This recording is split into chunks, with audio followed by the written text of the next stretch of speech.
Hello, hello. Now I'm finally getting used to the whole two Switch streaming thing. Woo. Look at me go. I'm so cool with that.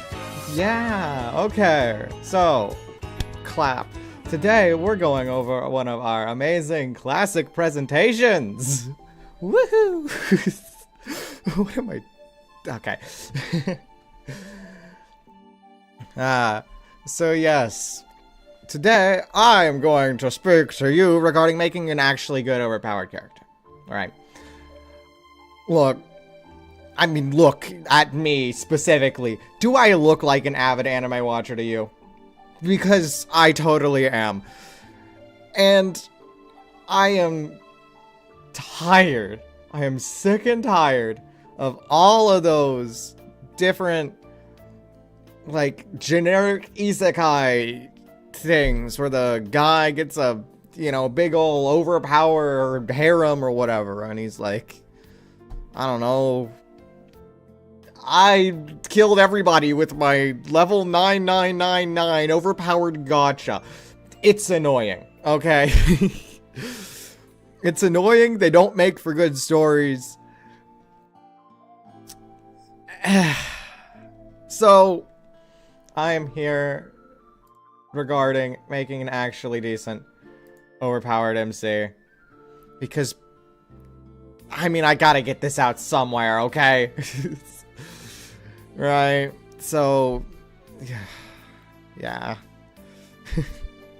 This is one of those I started making and then forgot about for a month and then finished it in the last like 3 hours, so good luck to me at the beginning of this. But yes, you're here to know how to make an actual decent overpowered MC in both a story and a game. We'll get to game later, but first, overpowered MCs. I'm sure you've seen at least one or two, those MCs that are just, they're there to be overpowered. They solved the problem, right? Look at these. 7th Prince, my instant death ability is overpowered, my unique skill makes me OP even at level 1. Like, I've seen these, they're not good. Well, that one's actually kind of good, but besides the point. We'll get to that one later. But yeah, you've seen them. Look at them. Look at this dude. Look at this guy who looks like a generic office worker I'd find at the local bar. And he has these girls who love him. And look at this dude. Look at every one of these girls. And that one random dude. What do you want from me? Anyway, they got an overpowered MC. Yeah, you see them, I see them. Some even have OP in the name. So, what exactly is an overpowered MC? Right? It is a main character who is extraordinarily powerful in a certain field or something, and is able to clear challenges in that field with ease. Alright? As an example, we have Saitama in the corner. He's One Punch Man. He is overpowered. He is the overpowered dude. He punches things, they die. Alright. Is he good at other things? No. I don't think he'd know how to even play chess. I don't think he knows how to speak in any conversation. But is he overpowered? Absolutely 100%. But remember those animes from before? Yeah, they're like, actually, look at these scores. That's actually kind of good. Just imagine this one's a 6 for the purposes. We'll get to that one later, okay? But yeah, they really don't do well with these. 6.21 is such a horrible score. Ugh. Yeah. We all know they're bad. You don't even need for me to tell you the score, essentially. Like, you could just look at it and say that it's bad. I cover up the score and you're like, yeah, that thing's trash. They're not good, but It doesn't mean they have to be bad. Alright? There are plenty of ways you can make them a lot better. We'll start with the most important thing. The reason why they all look like generic office worker dudes. And that's because they're all power fantasies. Alright? Power fantasy is one where you can imagine yourself as the main character. And, you know, who doesn't want to be powerful, right? Anime is marketed toward men. Especially, you know, these shonen ones. I mean, look. Generic dude and then bunny girl. I mean, like, I mean, look at that dude. This is the main character from Princess Connect. Alright, one of my favorite mobile games, which also got an anime adaptation. This is the main dude. He doesn't even talk. He's entirely silent. And yet he's adored by over 100 beautiful women. Like, essentially, characters like this are the #1 self-insert. Alright? And so, a power fantasy, it's just, yeah, I want to be super cool, solve all the problems. Yeah, that's the main reason these are, really bad. We don't want generic power fantasies. Please don't you dare do that. I am begging you.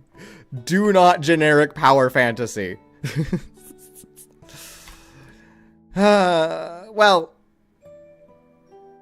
Okay, so I say don't generic power, battle, fantasy, whatever. There are good examples of it being done well. I mean, I show here 2 great examples. Solo leveling, that's a power fantasy. You can't convince me otherwise.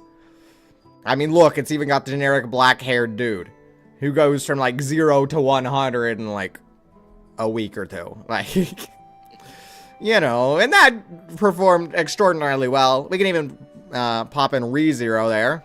Again, generic black-haired protagonist.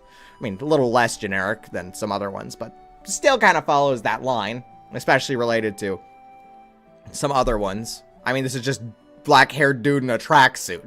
Have you seen Roswell? But yes. You know, they are technically overpowered MCs in that whole power fantasy genre, but they do a little extra in terms of that. I mean, look at ReZero. I mean, sure, he's overpowered. He can die. Doesn't mean everything stays that way. I mean, it's the ultimate overpowered ability. You don't want it, though.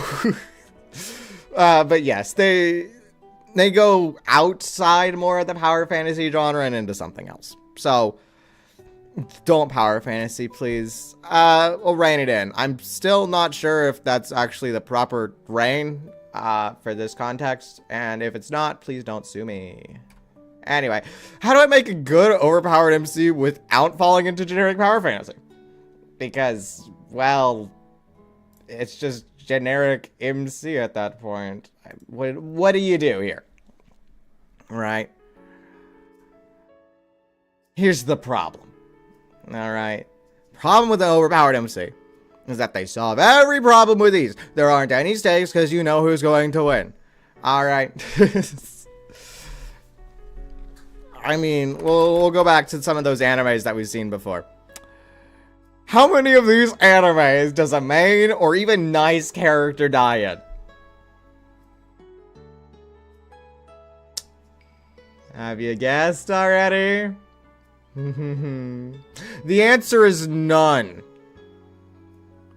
Like, seriously. Like, well, you could kind of put in a technicality with Seven the Prince. I mean, there's one guy who was already dead, but I guess that's not really part of it, is it? So we'll not count that. There are also guys who died and came back to life in that one, I think. I don't get it. Like, it was... Essentially, you know who the winner is before the fight even starts. Right? And you know how they're gonna solve the problem with their OP-ness, right? There's not really any conflict there. Like, it's kind of like that, you know, hydrogen bomb versus coughing baby meme, right? You know the hydrogen bomb's gonna win the fight, no matter how many, you know, backstory scenes I give the coughing baby. You know he's gonna lose. It's, you know? Does it make you sad he loses? I mean, kinda, but you kind of resign yourself to knowing he loses right at the beginning of this, so it's not good for him. So, yeah. Let's not do that. And to not do that, we'll look at some other anime who have, you know, solved this problem. You know, they got stakes. Not everything happens quite as you think it will, or would hope. Here's Frieren. Everyone loves Frieren. It's got the second season currently airing. I'm pretty sure when I started this presentation, the second season hadn't started yet. Woo!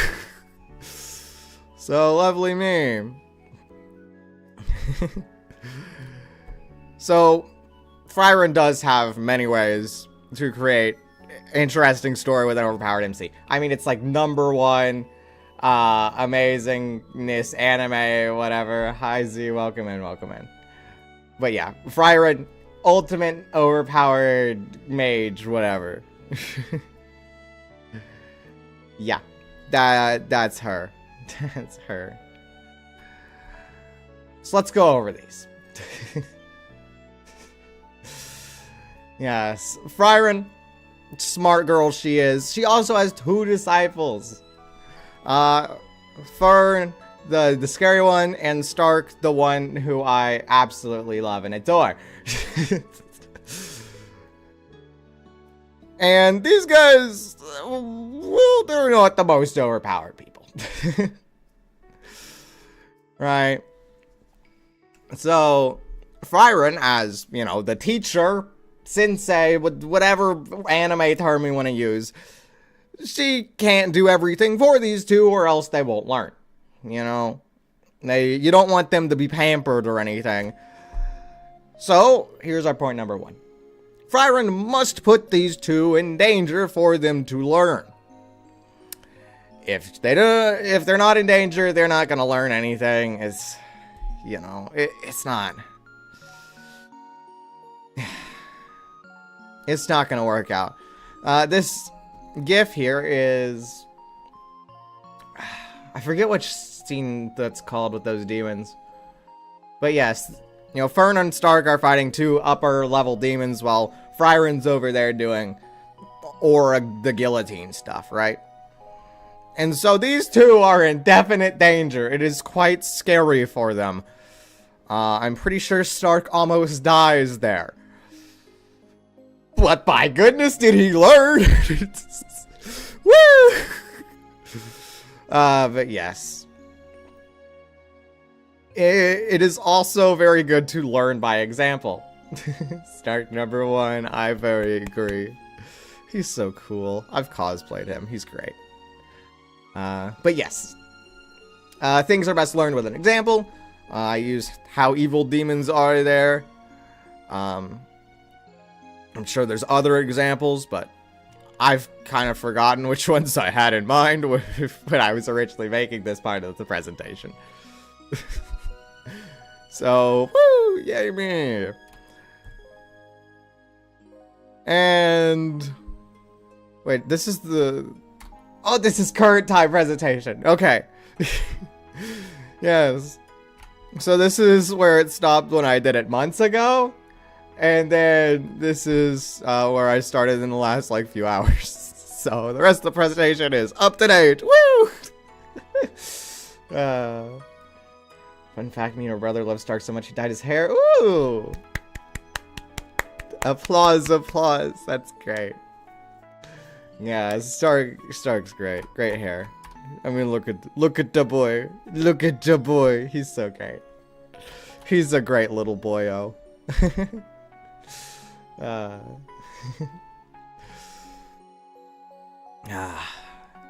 Anyway. One more thing Friren does right. Being overpowered doesn't mean one-shot insta-kill. Alright. You're so used to that. I mean, I showed my instant death ability is overpowered. Like, okay, yeah, of course the insta-death is overpowered. Huh? You know, One Punch Man kills everything in one punch, but overpowered doesn't specifically need to mean one-shot insta-kill. It really doesn't. You know, even Friren here. You know, Mrs. Overpowered Elf of many, like, how many years old is she? She's crazy old, crazy training. One of the top mages in that entire world. Right. I mean, she was the only one even potentially able to beat herself during the mage test. So, very overpowered. But she doesn't really have, you know, one-shot insta-kill ability. Even this one here has that whole startup time. So she needs to actually use tactics and skills to win a fight? No way! You need more stuff than just raw stat numbers in order to win fights? Whoa. It's crazy. But yes, tactics and skills are, you know, very good. Ooh, real example time! I love those! Okay, I have a video here of actually real example. Pause the music. So, yes, this is, Brazilian Jiu-Jitsu, which I practice, so that's why I went to this example. Yeah, let's see here. So how's the sound on that? I'll go down a little bit. Yes, this one is courtesy of Jits Over 50. Let me explain just a little bit of context for you guys who might not know the sport. This dude on the floor here, he's 51 years old. He is a purple belt with 4 stripes, which is a very high rank. He's been training for, I mean, it depends on the academy, the gym. We'll just say 5+ years. All right. I mean, it could be anywhere between, like, we'll say 3 and 10, usually. But yes, the other guy, younger man, he's got a white belt, no stripes. It could be, you know, the first 3 or 4 months for him. Right. He might have some other experience there, but yes. So, you know, seeing young man in decent athletic shape versus 51-year-old, you would not assume that this is essentially hydrogen bomb versus coughing baby. In this instance, this man is the overpowered one, and here is the dude who's about to lose miserably. All right. I would bet on this fight. That's how confident I am in this. So, comes again. We'll see. He actually asked to roll with me. All right. Because I... First thing I should note. This guy didn't go with insta-kill move immediately. Because, no. How many insta-kill moves do you think there are? 0. There are 0. There are quick kill moves. Where you can win pretty quickly, but then again, this dude's, you know, 51. He's not going to be aggressive for those. So he's going to bide his time and let the other guy fall into a trap. Yamcha versus Friren, who wins? Ooh, I'm sorry, Yamcha. Tried to teach him the last time. So, and you know, keep in mind here. So after that last round, I went and I picked him out. All this man was doing was just waiting for the other dude to fall into his trap. How many traps were there, if you'd like to ask? Probably about 7. But yes, as soon as he got that little sweep down, go away. I went and I picked. Yeah, see, he went over to that move. We have this, we have this. His leg is over on this side. Easy peasy. So here I did my tripod sweep, but he was the other able to hold me down. Yep. He said the other dude's gonna pull me down. It doesn't quite work as expected. You know, in a fight to the death, No, you're not gonna... The other guy's not gonna give it to you. They're gonna be unruly. They're gonna be annoying. Right? You know. And that's just what happens when you don't have, you know, one-shot ultra kill immediately and moves. Anyway, he's won the fight now. He's won. All right. He's won the fight. All he needed was just that little movement, right?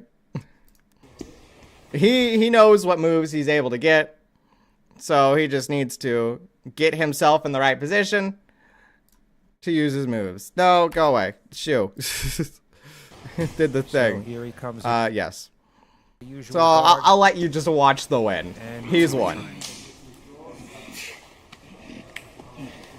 Trying to roll him over and get on top. Super strong guy.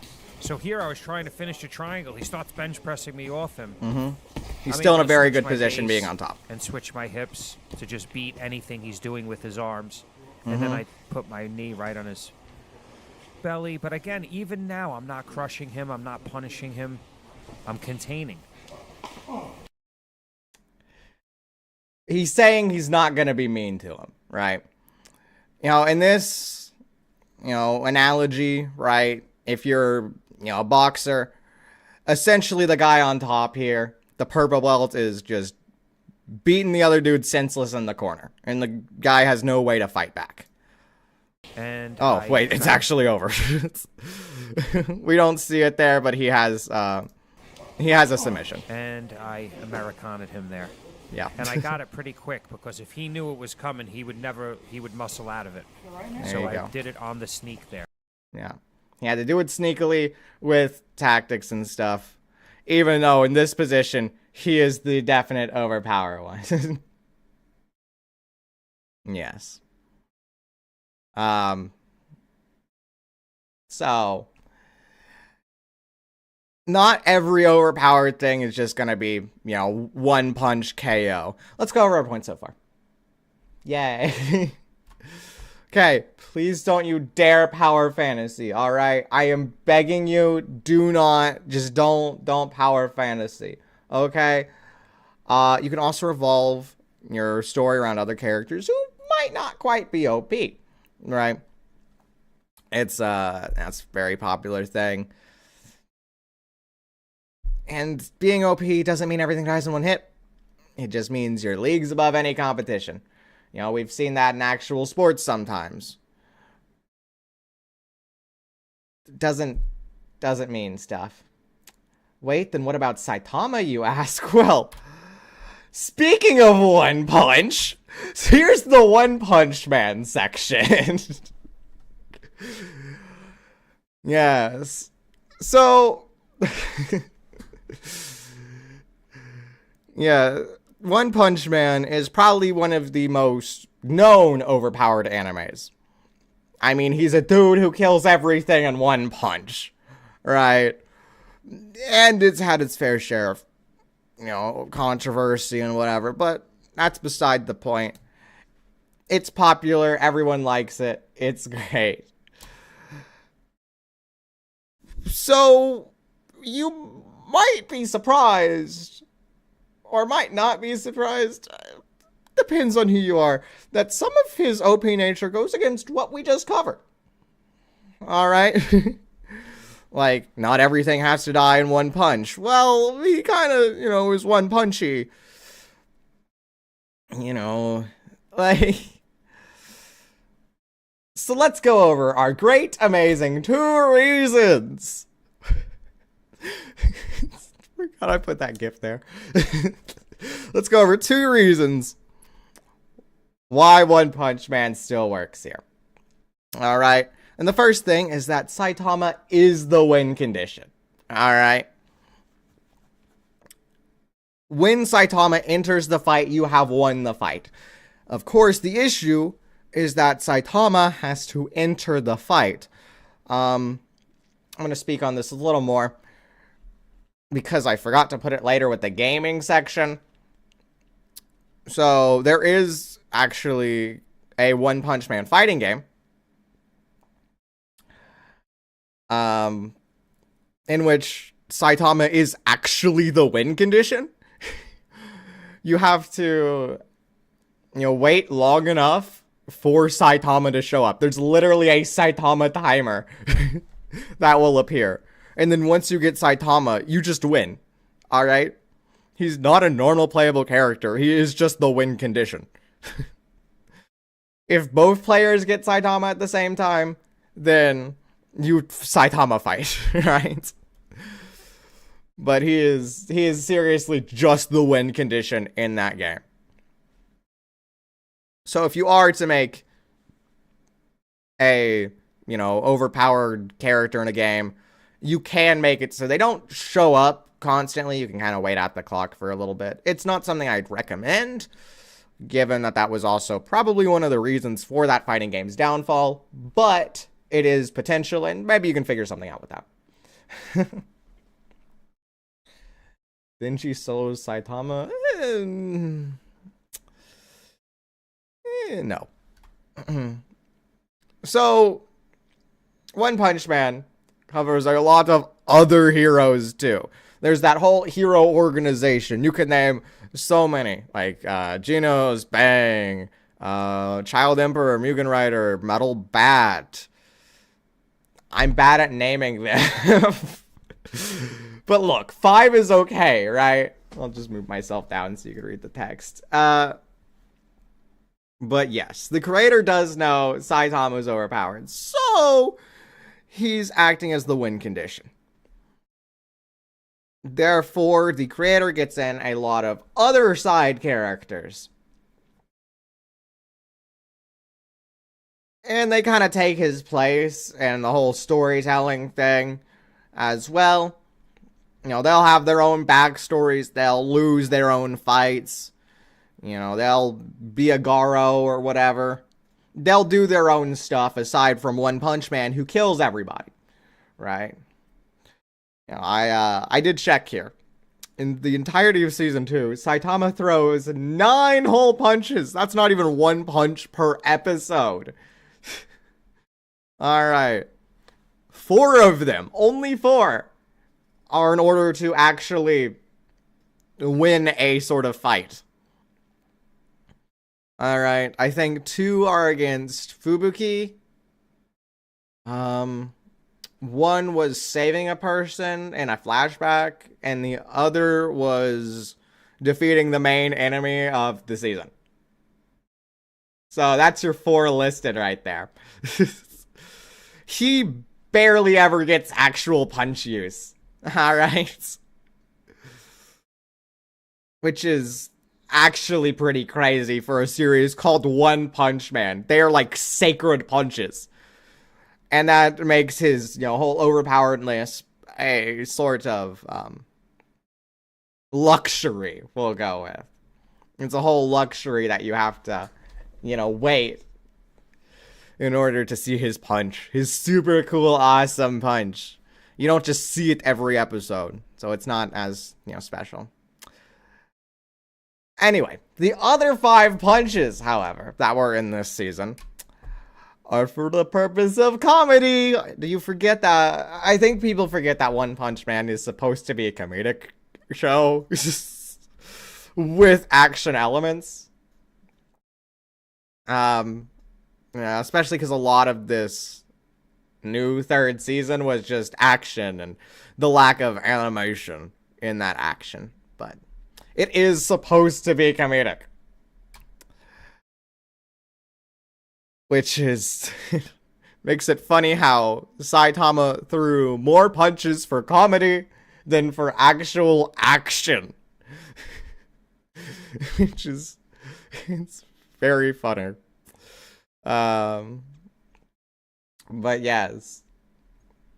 One Punch Man uses that overpowered main character trope as leverage. Everybody is dumb in it, right? I mean, Saitama is dumb. The Hero Association is dumb. I mean, they called him Cape Baldi and he's in C rank, right? So they're really able to play off that whole sort of dumb nature of the dude for the whole comedy purpose. And that's, I feel like what the creator likes to do more. Even though there is a good amount of action even still. Speaking of, how many punches did Saitama throw in season 3? I want to say it was like 3. Just in the final episode. Like, they are truly a luxury. But yes, comedy. Comedy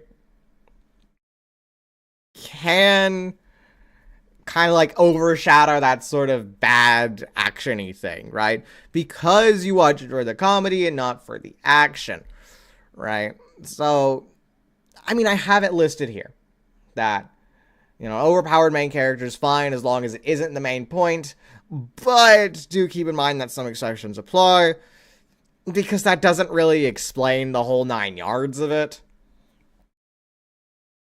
So, yeah, you still want a good main character, or a good overpowered main character for it, but it does help as long as the action isn't the main point of the series. Such as in Mr. One Punch Man here. So, another... Oh my goodness. Why do I put the gifts in the corner? I knew that was a bad idea. Yes. Another points review time. Yes. Do not power fantasy. I beg of thee. Revolve around other characters who may not be overpowered, which, I mean, One Punch Man did that quite a bit. Something One Punch Man does not do is that being overpowered doesn't mean everything dies in one hit. It just means your league's above the competition. Yes, even in that sense, if you go back to Frieren, you can consider Ubel, as if that's how I pronounce her name, as being pretty overpowered too. I mean, she cuts through anything just because she believes she can, and she's, like, literally crazy. Like, it's weird, but yeah, she is pretty overpowered with that sense. Which is pretty interesting. Because it kind of expands that whole sense of overpowered. If she's overpowered and Fryren's also overpowered, but Frieren, for lack of a better term, solos, what does that say about Ubel's overpoweredness, right? So, you know, you can keep that in mind when you're doing it. You can have an overpowered to the overpowered, probably. So long as you kind of just keep extending it. It's kind of what happens in Dragon Ball almost, but it's less of overpowered and more just like equally matched until Goku dies 4 times. I guess overpowered would be the right term there, yeah. So, you can look into that one. An OP main character can also act as a win condition, which is lovely. You know, try everything to get the overpowered character there, or even in a working state to be there. I feel like there's an anime where that happened. You know, main character whose OP goes through some sort of emotional breakdown, and then they need to help him mid-fight get through that so he can just punch the dude or whatever. Though I can't think of that off the top of my head. I mean, I want to say there's this one anime I have in mind with that, but I forgot what it was just now. Oh, I hate when that happens. I need an overpowered character here so that they just remember everything that I don't remember.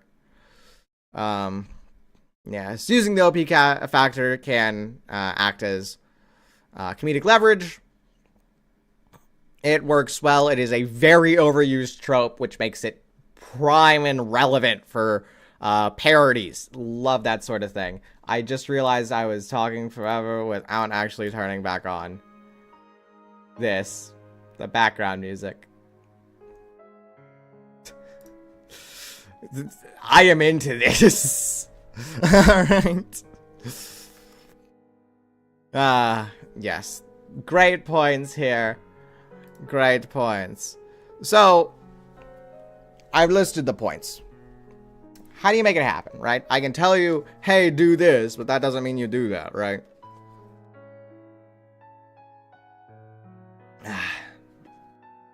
Yes. I can say, you know, hey, do the tripod sweep. You'd have no idea what I'm talking about. Alright. So how do you make this sort of stuff happen? Of course, the first thing here, please, just don't you dare make it power fantasy. Please, please, please, I beg of you, don't do it. Just don't you dare do it. I'm begging you. Okay, glad we got that point out of the way. Second one, side characters are your friend. Great at them. You know, you're gonna have more than one character. I guarantee it. So, do leverage the side characters to outweigh the characters' OP-ness, as I have written. Side characters don't have to be overpowered too. They can be underpowered even. Right? You can have the, you know, one of the side characters just kind of be dead weight for the main character. And they kind of have to deal with that, right?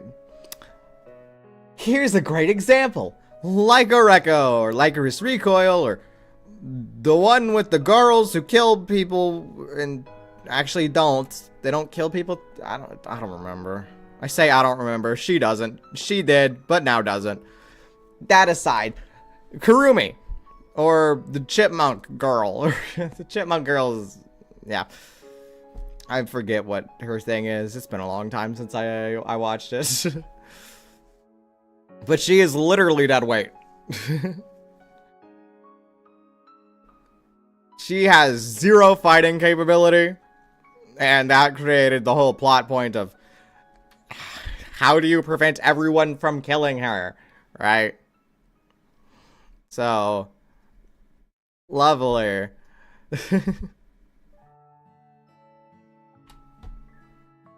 Yeah. Writing side characters, I'm mentioning. That's a whole big other presentation topic, which I did not have the time to write a full presentation of in this little thingy-majigger. So I'll just say to not make them OP. I already kind of said that. You make them a lumberjack, you can make them OP in a separate field, even. Just not in that one main field, right? You can kind of have them, foil off of the other. You know, contrast or compare to one another. Just so long as they kind of hang well together. And they still kind of edge the plot forward, right? I don't want to see any, side characters who are OP make the main character OP. Or just, trivialize the whole thing, right?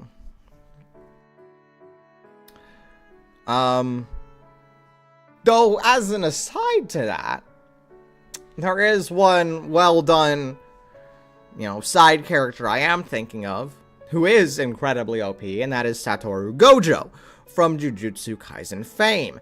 He is incredibly OP, and, well, everybody knows that. Including the villains, that's, Gojo's the main threat. For lack of a better term again, Gojo solos all the bad dudes. So, the villains have to do everything in their power to just get rid of that one dude. Once you get rid of Gojo, floodgates open.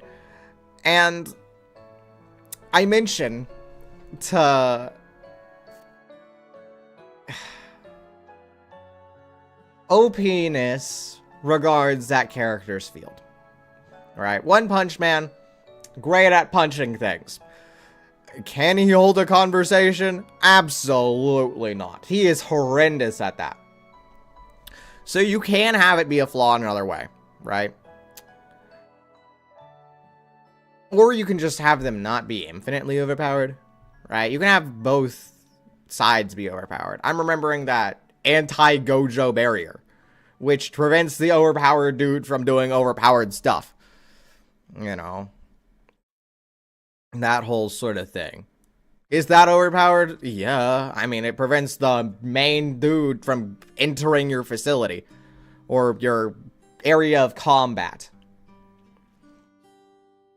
Yeah, how they eventually solved that was, I mean, not even due to combat. They got Gojo an entirely different way than combat. They knew they couldn't win, so they used their smarts to do another method. You know. And even though Gojo is overpowered, he did have to make some sacrifices even in that fight. Ahead of time. So he isn't just one shot, one kill. You know, everybody's gonna be some form of smart. They're gonna try to work around it. So that is a good thing to keep in mind in that sense. Another thing is that you should study and flesh out the fighting styles before you make the fights. Alright, this one is... it's an interesting one. And this... I forget which point this goes to. Yes, being OP doesn't mean everything dies in one hit. This means you can be leagues above the competition. So this is what that one goes to. It's a way to help with that. You know, to flesh out the style. Right? If you establish the fighting style ahead of time, it does prevent you from, you know, one punch, one kill approach. Right? You saw that fight earlier with that purple belt versus the white belt. He didn't, you know, do one punch, but he had won it basically right from the start. Right? You know, you can kind of flow chart it downwards. I say here that if it's MMA, what is stopping the opponent from dodging the attack and taking it to the ground somewhere, right? You know, I'll put in laser pointer. Oh, I can do a pen. Sweet.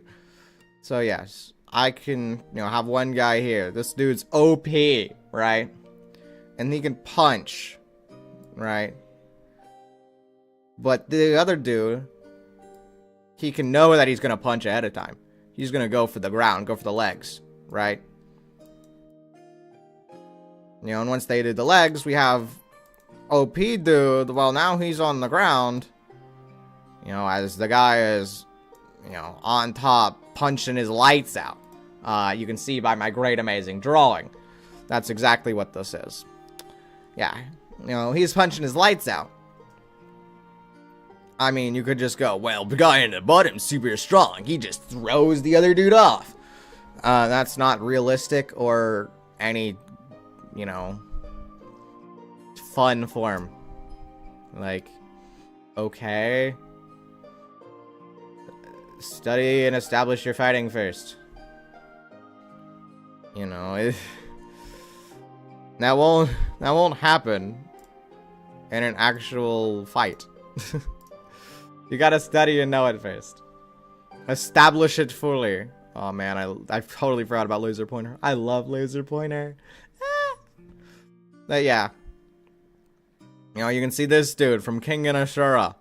If you've seen it, you know this dude. This dude OP. He's crazy. I love this dude. He's amazing. Does that stop him from having actual fights that require thinking? You know, and tactics and smartness? No, he still definitely needs all of that stuff. It does not stop him at all. So, you know, good on you, Ginsa Kuroki. You're great. You know, and they can have their whole special moves and stuff. Or special, you know, energy magical systems. You just need to kind of establish it ahead of time. Right? You know, if somebody has an OP, like, I stop everything that you wanted to do to me move, like, that's not gonna be fun. But if you're making everything ahead of time, you're not really gonna be thinking of that, nor will you realize, that's not a good move. So, yeah, make it all ahead of time. You know, or even based on a real, you know, fighting style. Muay Thai, MMA, boxing, Samba, even Capoeira. There's a lot of styles. And you can You know, make everything off of whatever, right?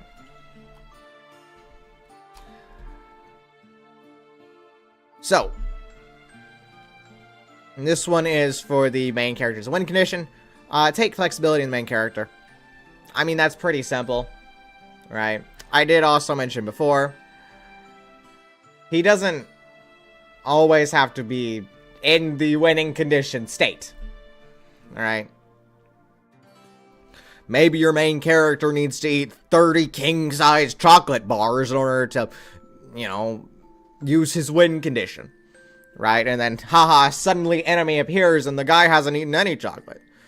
So, they, you know, a side character has to go up and, you know, hold the enemy back as the main character stuffs his face with 30 king-size bars of chocolate. I don't know. That would create a tense conflict, though. Because it's, oh my goodness, we're on a time limit here. Please survive the best you can. You know, and maybe, you know, the guy's too late. He can't eat all 30 bars of chocolate in time. And the side character dies. I don't know, or gets injured, or, you know, maybe the main character dies because he can't enter his cool overpowered form. I don't know. But he doesn't have to always be there or be in his top shape. You know, his overpowered shape. Anyway, so, you know, comedy. You do it. I say it's not my wheelhouse, as if I haven't made plenty of funny different jokes. I mean, if you've been looking around the slides, you kind of get a read on those. You know. But yes, I say comedy here just because it's the easy one. Comedy parody. There's a lot of other ones. You can even make it a romance if you wanted to. You know, any genre that you feel like really will work. Because the overpowered character doesn't have to be overpowered in that one subject. I mean, you could make an action anime. Or story or game. And your main character is super overpowered in chess. He's like the best in the world. Nobody stands a chance against the dude. He even beats the bots. But that won't help him out a bit if he's, you know, fighting for his life out on the streets. You know? He might be able to use some of those, you know, skills from chess to this. You know, there's a very common fighting correlation between, well, fighting and chess, right? You gotta set things up and react to them accordingly. You know, you can even go back. I won't show it again, but you can go back and see that fight there and see where the guy, the purple belt, sets up all those moves. You know, sees what works and sees what doesn't. So he has options. There's variability. It is great. But yes, they don't have to be overpowered in just the genre subject, and the genre can be any of them. You know, you can make a Death Stranding game, but the guy's a speedwalker. I don't know. He's overpowered at walking. Yeah. Anyway, gamers! Woo! I hope you are prepared for the gaming section. If you skipped here, thanks for joining me for a great presentation. So, gamers, you want to make an overpowered character, you know, for your video game. And that can be kind of hard, right? But if you're able to succeed, your player gets a great dopamine rush. It's great, because now they're super powerful. You know, they're greatly skilled. Right? So, how do we go about actually doing that? Let's get this straight. Alright. You can't have your player actually be OP. Like, honestly, it would trivialize the gameplay. There would be no challenge to this game at all if the player is actually overpowered. So, don't do that. But there are workarounds. You kind of make them feel overpowered, you know? You hear me, you see what I'm picking up. I'm picking it up and I'm shoving it into my mouth like 30 different chocolate bars. It's great. So, this one's a very common one. Speed lines, or zooming out the FOV in different car or speed games. I think it happens in Sonic, especially the 3D ones. Right? They're gonna make you feel faster than you actually are. It's gonna be like that, right?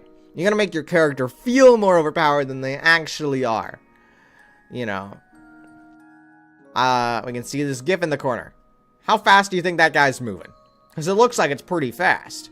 I think he's actually just moving like 2 feet. I mean, it's just like he's moving as much as it looks like he's moving visually. There's really not a lot of movement going on. It's actually not a lot. It's just kind of funny. Yeah. Let's talk about Dynasty Warriors. Woo! This one is a classic for OP game design. It's amazing at it. Here's this review by Push Square for Dynasty Warriors Origins. They state, the gigantic jaw-dropping battles, the tense wartime drama, the player-driven power trip. They say player-driven, but we'll get to that in just a second. Yes. But as you can see here, the main draw of Dynasty Warriors is all the battles. You are a one-man army in this thing. You're super overpowered. Look at all those dudes. I mean, look at them. They're having a flight. They're gonna have to pay for that trip to Alaska, you know? It's big. There's large-scale epic battles. And you're gonna take down multiple armies to ensure your army's victory. And it's, you know, a lot of cinematic movements, a lot of special moves, and a lot of soldier killing, right? But yeah, 99% of those soldiers really don't do anything. They are literally just death fodder for your power fantasies. They're entirely to be killed. All right. Like, even if you literally stand still there and let them hit you, they'll just walk around and maybe one or two will decide to take a strike at you, but it's not gonna hurt you. It's not gonna do anything. They don't do anything. They are just there to be killed. You don't even have to kill them. Alright? You could probably just run through them and be mostly alright. Yeah. I have this quote from this one of the Dynasty Warriors directors when asked about the allure of the game. He says that some Warriors games allow you to simply enjoy the exhilaration without much thought. Some allow you to enjoy a large number of characters with simple controls, and others allow you to enjoy the unique tactical action that is inherent to the Dynasty Warriors series. You see how he's talking about simplicity in this? Hello, Navaria. Hello. Welcome in. Yes, he's talking about simplicity. Because, I mean, if you want to feel cool, overpowered moves, your player's not going to be good enough to be a one-man army. You have to make them think they are. So, even if the soldiers don't do anything, they feel like they're taking down everybody. They gotta feel that way. And of course, that doesn't mean there is a, you know, lack of gameplay or difficulty. Right?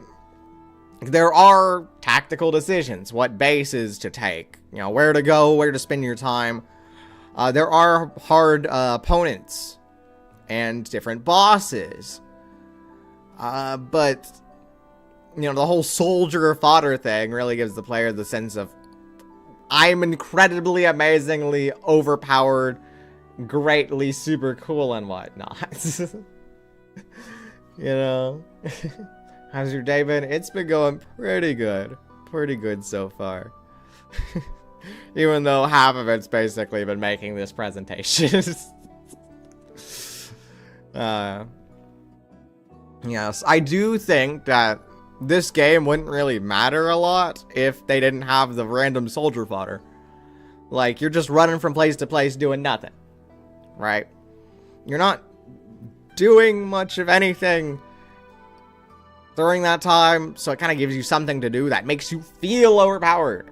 You know, even if the gameplay and, you know, general difficulty doesn't really change all that much.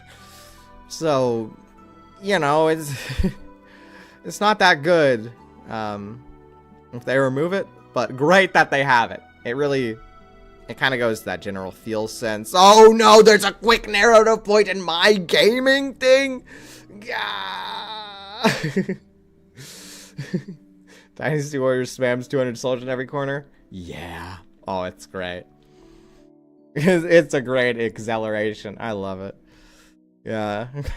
Quick narrative point in the gaming section. Yeah, narrative's actually a great way to make your character feel overpowered. Ah, no. Narrative in my video game, but we just had the narrative part of it. Yeah, too bad. Game developers, go back to the start of this presentation. You gotta do the other part as well. Anyway, I got a pro wrestling example here. You know, something that they've done and will gladly do.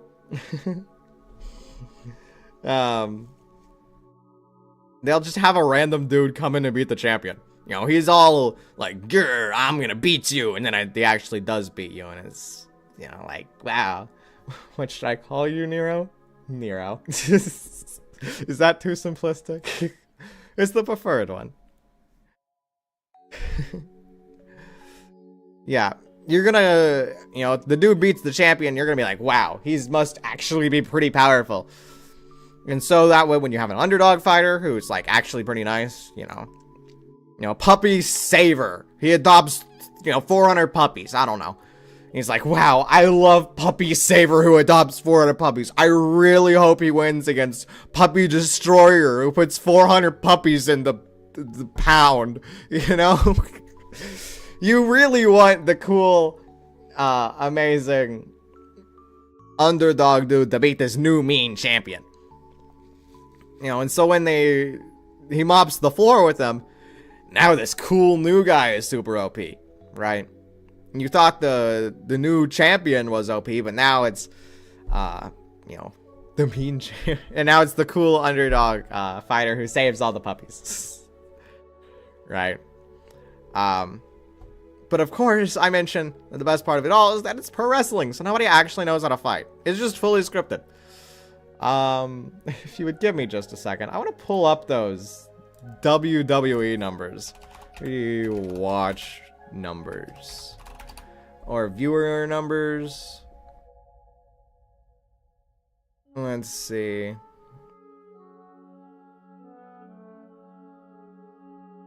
Let's see.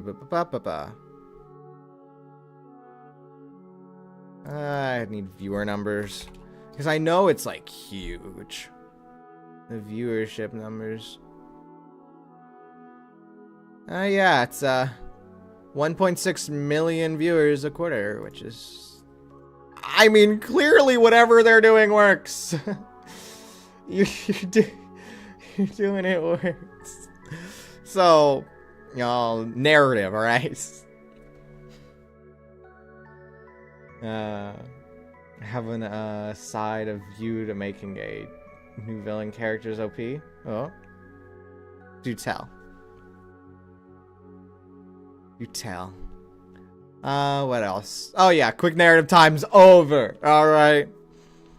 Wait, let me cook. Alright. Take your time. Yes. Yeah, anyway, quick narrative time's over. Game developers, you can now, you know, calm down a little bit. You can get back to developing your game. Instead of thinking about narrative more. Anyway. So, here's another way you could do it. I say here, make the fights flashy, give the player a ton of leeway. There's a little more to it there. We're wanting to go with a trope called Paper Tiger, which is also called Perceived Danger. According to Wikipedia, it refers to something that is outwardly threatening, like a tiger, what is actually ineffectual, like paper, right? It's kind of similar to a glass cannon, right? Which I mean, it hits like a truck, but you touch it and it dies, right? It's just the same thing, but... Well, it looks... I guess it's not the same. The trope website lied to me. But yes, let's look at an example here. I gotta turn off my background music again. This one is courtesy of Sieve Gaming. Let's look at a good example. This is relating to Captain Toad's Treasure Tracker. Which... Nintendo game, right? Which leads us to our next threat, the rising lava. Here, I'll provide a little context. There's this dragon fight, right? And he's got these 4 different main attacks. You know, he shoots fire, there's the rising lava, there's fireballs that rain from the sky, and all this is in a Nintendo game. There's a lot of threats here. Lots of fire-based stuff, and it's a lot of pain and danger. Right? So, I'll let Steve take it away for a little bit. There's a big design problem with the rising lava in combination with the fireballs. Whenever Dragadon spits, there is a timing window to reach the next area. If you were too slow, you have to wait for him to spit fire again until you're able to reach the next part of the stage, or you take a hit for sure. But once the lava tide is rising, this leads to a problem. If a player missed the shot cycle from the boss, he has to wait. But while he waits, the lava can kill him. In extreme cases, this could lead to a decision whether Toad wants to die by a shot from the boss or by taking a lava buff. But our mushroom is already dead, but still walking. Yeah, so we're talking about the rising lava here. He shoots fireballs, so you have to wait for the fireballs, but you know, the lava's rising, so you kind of have to go. It's very speed, very tense in my little Nintendo game. Right? It is, you know, quite the threatening thing. So, what did Nintendo actually do about this problem, right? It can also feel unfair at times. That sort of thing. Where if you know, miss something, you know, you make one silly mistake and then you die 30 seconds down the road, right? And that just feels annoying. You know, it's like, insta-death, really? You're gonna do that to me? But you're not gonna kill me right here and now? But let's see what Nintendo actually did regarding this rising lava problem. So how did the designers solve this problem? Yep. Well, the rising lava is fake. It can't hit you. There are set triggers in the stage when the lava tide starts to rise, and then it rises to a certain point and stops. The big waves which go through the lava help to hide that it's actually not moving anymore. It does nothing. And if a player plays through the stage in a normal speed, he probably won't notice it, because the triggers are set in really clever positions. Absolutely but we can wait zero here for hours, threat. and the lava won't hit us. Period. There's just no threat. That's how they did it. It doesn't, you can't die from the rising lava. It will never rise up to your point. That's how they've done it in this game. It will never be there. Let me see here. Novaria, what do you got? The villain will be like in a mask. Okay. And he was a hero that people like, and then he learned the truth. Yeah, as you play the hero, trying to be a small picture of him as your mentor. And goal you have in the head, you're trying to become the oldest version of him. When he learns thing you didn't learn. Story begin with it, without knowing who's behind the mask. Yeah, that is, I mean, that's a nice story concept there. I think there's a few times where it's been done, but I can't remember. But yeah, it is a nice one there. Now, of course, you know, like you said, they're too vague for a story. It would need to be fleshed out a little more. Like, what is that thing specifically? Why does it matter? How did it actually turn the dude into it? That whole sort of thing. Why is the dude evil because of it, I should say. But yes, as I concepted, it's not bad. That's the type of thing I'd put in a little, I'd say, well, we'll go with press release or concept packaging. I forget what the word for that is. But yes. Trying to make games, but gosh, the way to make a game is hard. It depends on how you do it. I find it pretty easy, honestly. You know, it all depends on the software you use and stuff. If you're looking for easy, quick ways, especially with prototyping, I'll recommend something like Game Maker or GDevelop for their visual scripting. They're so easy. I love them. Trying Unity, yeah, that's a pain. That is an utter pain. It's a good one, but it's not for the faint of heart. So, yeah. Yeah. Okay. Which leads us to our next threat. Presentation. Go. Yes. The whole paper tiger thing, or perceived danger. I think that's the one that Steve called it in his video. It's just a threatening thing, like the rising lava, but it doesn't actually hurt you. There's a lot of other things in Mario games. I remember in Mario Odyssey, Bowser, big old turtle dude, and he shoots fire, and it's big, and then the actual hitbox of the fire is just like a tiny little line. So you're given so much leeway with that. You're given so much leeway. And you wouldn't know it if you didn't look at the hitbox. So, if you're, a good player, you're going to jump over the whole thing, right? And be like, yeah, this is hard. Because it's kind of hard to jump over the, full fire. If you're a bad player, you're just going to jump where you can. You're probably going to, clip into the fire texture, particles, whatever it is a bit. But you're not going to touch the hitbox. The hitbox is what, hurts you. That's what it'll do. Yeah. But that sort of way, making that perceived danger will give that sense of, whoa, I'm actually going through all of this challenge. And I'm doing it super cool-like and whatnot. Everything's going super well for me. I absolutely adore it. Do I mention that on the next slide? Yeah. There you go. Extra threat means extra challenge. Means the player thinks they're cooler, right? I think you could do something super cool with like a Souls-like game that looks hard, but is actually super easy. I wouldn't say super easy. Decently easy. Kind of have the difficulty curve be almost a straight line. Just make it look harder the longer you go in. I think you could do something great with that. Not that I'll bother making that. So, free idea, take it,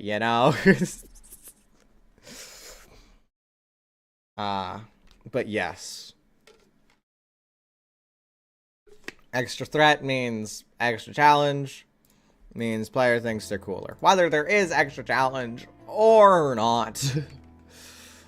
Just make the player think there is. Psychology is a lot to do with game design, which is, it's something.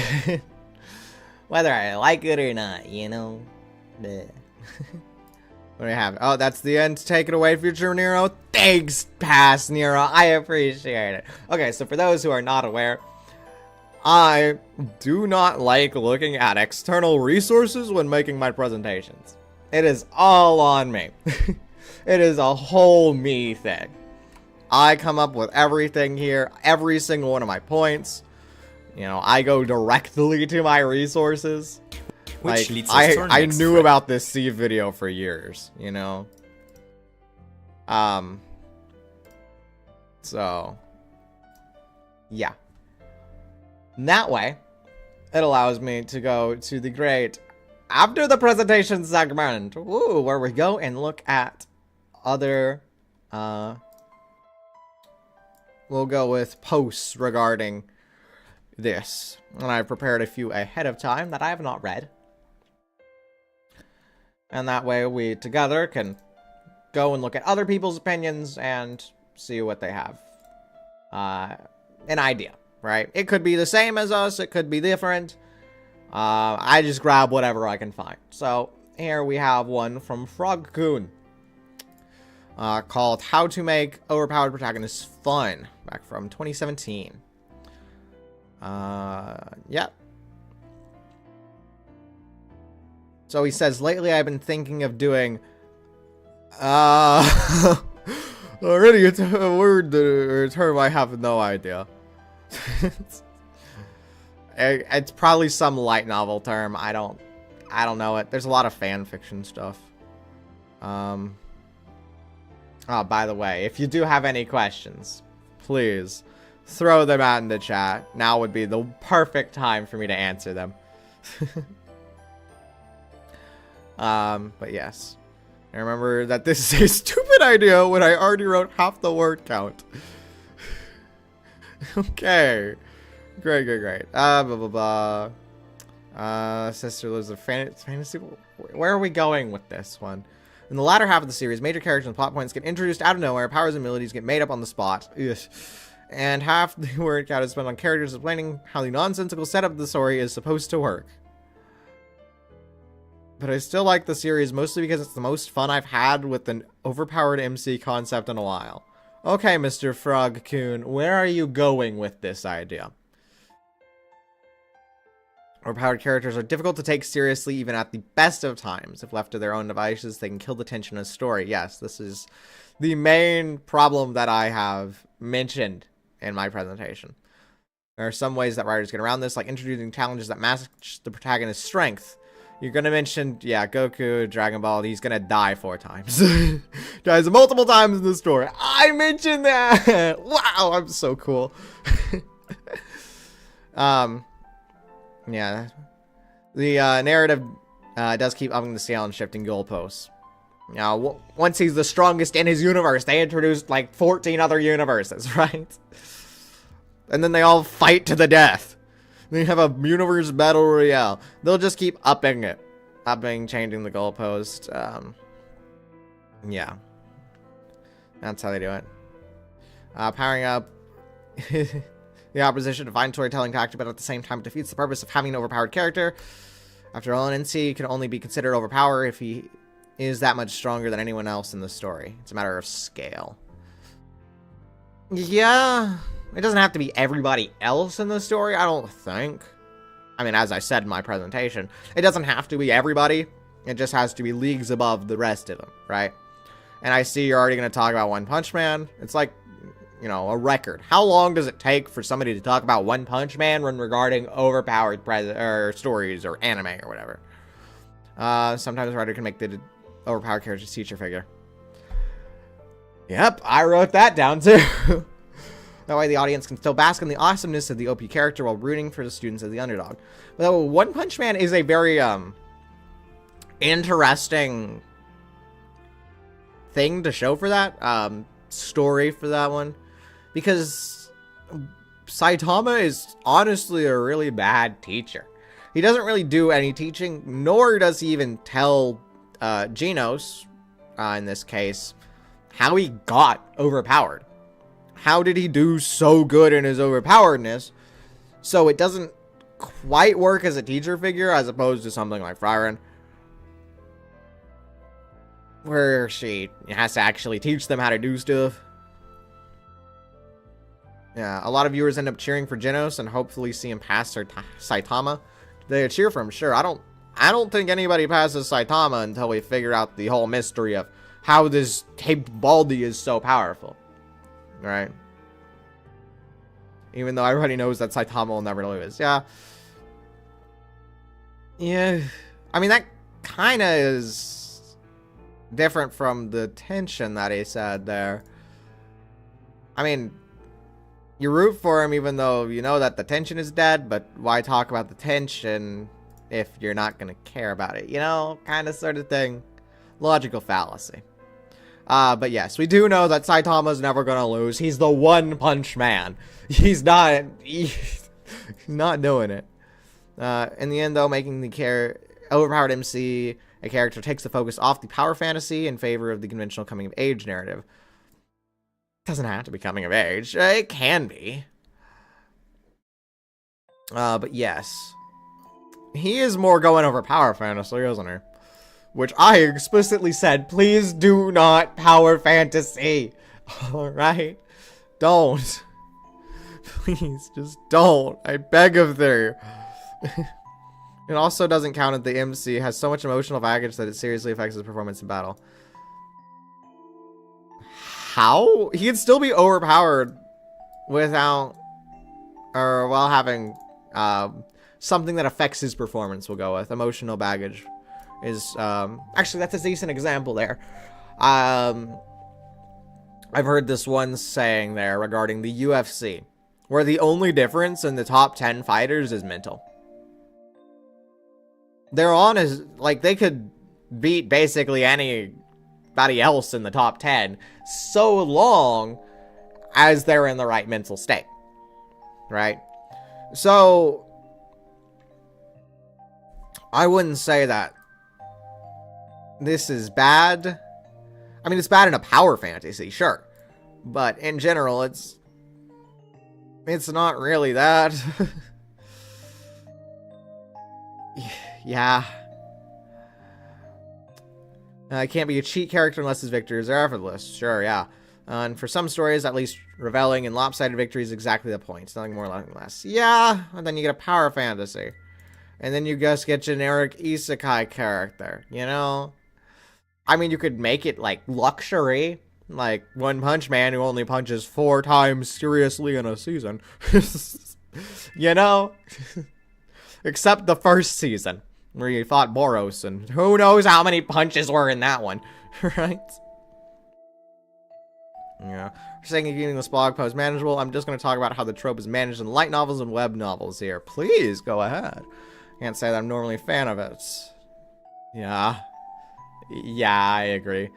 I think my problem comes down to the fact that the authors often try to have it both ways with their Overpowered MC. I mean, it's probably fair. Carry on, though. Elaborate. The MC often starts off as a normal person who becomes overpowered because they're granted some blessing by the god or whatever. Yes. Yes. Generic isekai. You're often supposed to emphasize with them. No. Dude, I'm not emphasizing with the character who has like 12 girls in his harem, alright? I don't know who you are, but don't expect that of me. Experience the thrills of power fantasy. Going to that idea with okay. Not for this time. This is boring to me because there's no way I'm going to relate a character who is all powerful. I mean, the intent is for that, as you know, said, but overpowered characters is fun because I don't relate to them. Yeah. Yeah. You want to imagine yourself as them. You know, I want to be in this position, you know? I want to be as cool as that, you know? I can say myself, I want to have as many subscribers as somebody like Sakura Miko, right? Will I? I don't know, but I want to imagine it. Just, you know, if you spent 2 minutes talking to me about ReZero, you'd probably know that my favorite character is Reinhardt. That's Reinhardt for references.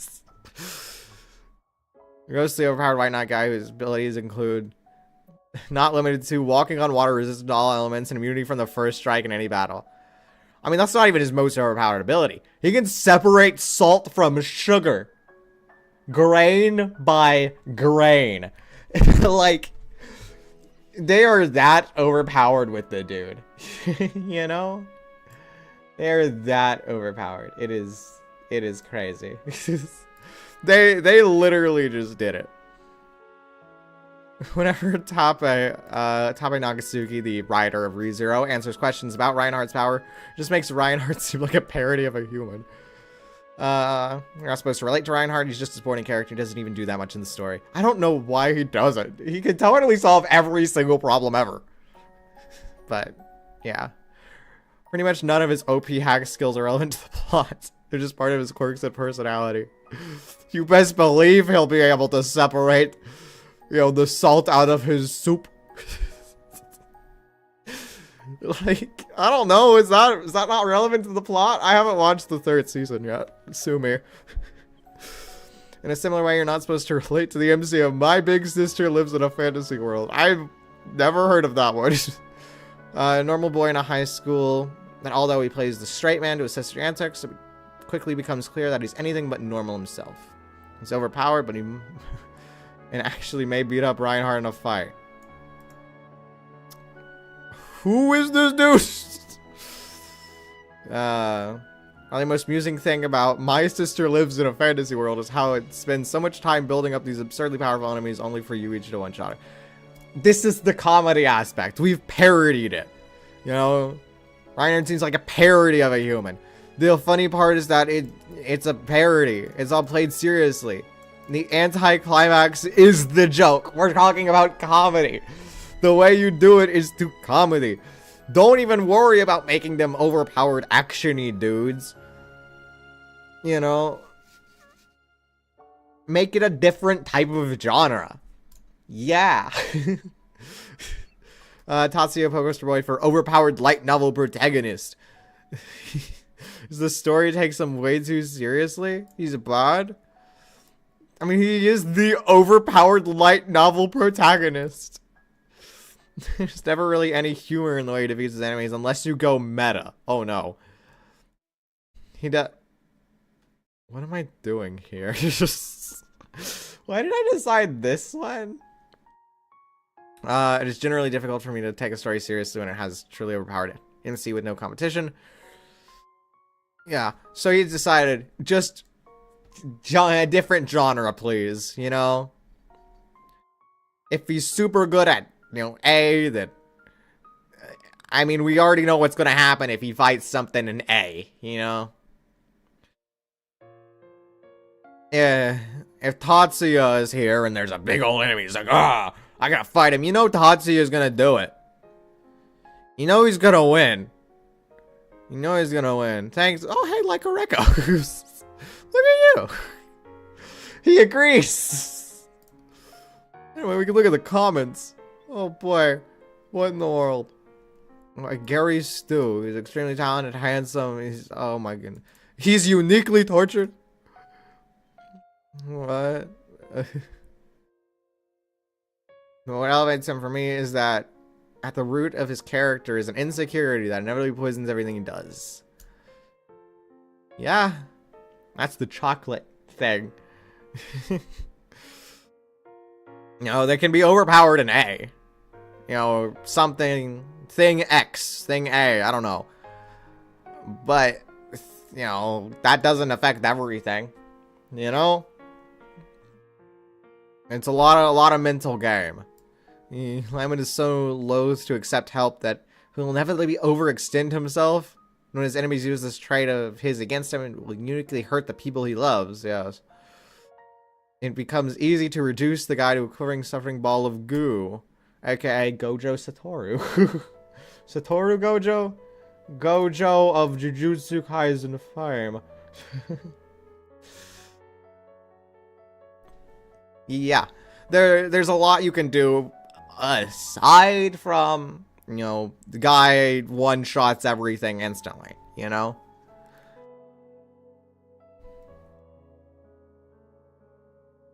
There's other ways of doing overpowered characters, like how Catharsis in One Punch Man comes from not being uncertain whether Saitama will defeat the bad guy, but knowing that once Saitama arrives on the scene, the bad guy is toast. He is the win condition. You know? So, yeah. I think it's time to go over to our next one. I have two of these lined up. I have two of these. Da-da-da! I mean, this is actually like... This is just stack exchange. This is just stack exchange. But yes, this is where somebody asks, how do you write an extremely powerful main character? You know, they want to know, I have a character who's a literal god, and none of his enemies are nearly as powerful as him. He's leagues above it. It's like in the anime Overlord, which I did not search up anything anime specific for this, so I am surprised we have anime-related stuff in this. And I was wondering how you have to write that character, because the issue is that his personality doesn't change, and doesn't have to change, because he can easily achieve everything he's set out to do. Yeah, that is a main issue, right? You know, and I'm thinking, there are a bunch of ways you could do it there. You know, he's powerful. I don't know what he's powerful in. He's the literal god, right? I mean, you could say it's like the anime Overlord, right? I can use, I forgot his name. Ainz, yes. I'll use Ainz as an example. Because, I mean, Ainz is just a normal dude, even though he's super overpowered, right? And so... He's not the smartest. You know, and you can see a lot of that played on in Isekai Quartet. Right? Which, in fact, does have a lot of, you know, super overpowered characters, so... And they kind of have to, you know, comedic or nerf them, or just have them in a whole separate genre. But yeah. You know, Ainz Algon isn't going to win a game of chess, right? But he's totally going to beat you in a, you know, combat. Right? You know, or you could, you know, Gojo him, or somehow extend him like that, Mr. Stew, I think it was. But yeah, there's a lot of ways you can do that while having him still be overpowered, you know.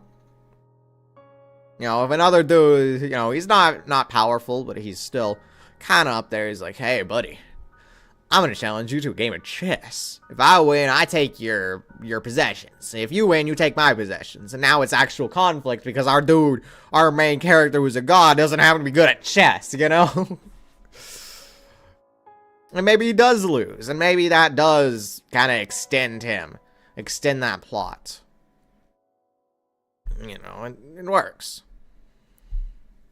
Can I handle a powerful mentor character without killing them off? Simple, just have him be a mentor to other students. He can't be everywhere all at once. Anyway, here is this answer that was apparently accepted by the community. So, good. They state, being incredibly powerful can come with its own consequences. Are there any downsides to this power that can make for a compelling story? I mean, it can. You know, there's a downside to it, but... that kind of goes along with changing his power level, right? You know, it's like...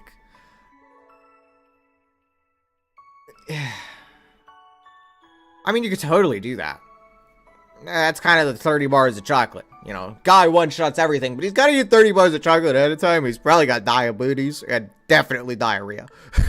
So, like, you know... So, I mean, it could be. I wouldn't expect that out of a literal god, though. You kind of have to make that kind of fit with the literal god sense. You know, even though gods do have flaws, we're not going to see much of a power downside in terms of the power scaling.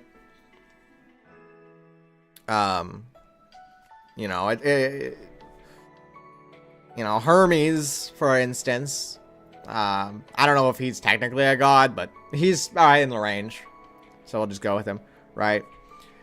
You know, he goes fast. He delivers all the mail, right?